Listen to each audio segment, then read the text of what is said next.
Hello दोस्तों। मुझे उम्मीद है कि आप सभी अच्छे होंगे। दोस्तों, ज्ञान का मतलब क्या होता है और हम ज्ञानी किसे कहते हैं?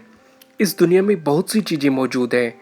अगर किसी इंसान को उनमें से कुछ चीज़ों का ज्ञान नहीं है तो क्या वो अज्ञानी है? इसी बात को अच्छे तरीके से समझाने के लिए मैं आपको एक कहानी सुनाता हूँ।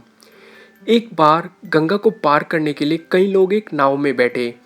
धीरे धीरे नाव सामने वाले किनारे की ओर बढ़ रही थी। तभी एक पंडित जी भी उसमें सवार थे।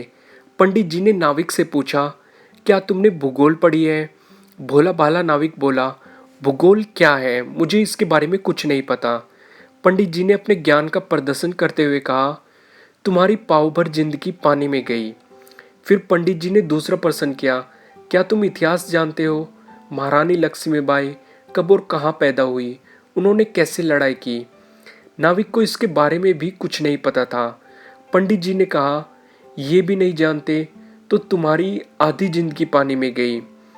फिर विद्या के नशे में चूर पंडित जी ने तीसरा प्रश्न पूछा, महाभारत का भीष्म नाविक संवाद या रामायण का केवट और भगवान श्री राम का संवाद जानते हो?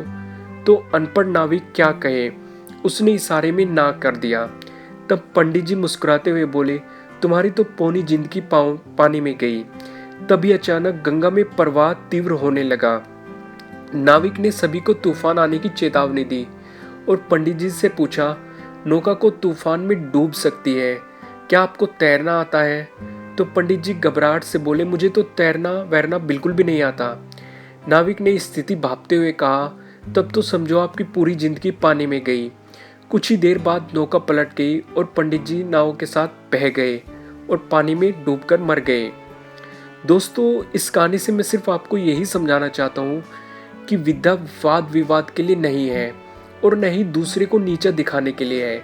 लेकिन कभी कभी ज्ञान के अभिमान में कुछ लोग इस बात को भूल जाते हैं और दूसरों का अपमान कर बैठते हैं।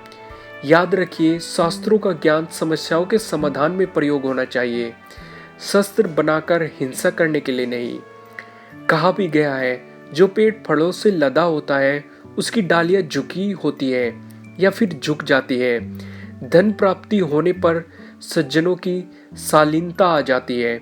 इसी तरह विद्या जब विनयों के पास आती है तो वह शोभित हो जाती है। इसलिए संस्कृत में कहा भी गया है कि विद्या विनय शोभते।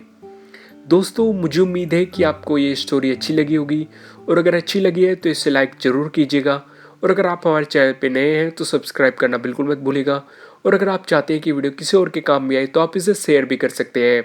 आपको ये वीडियो कैसी लगी कमेंट के थ्रू मुझे बताना बिल्कुल मत भूलिएगा। Thank you.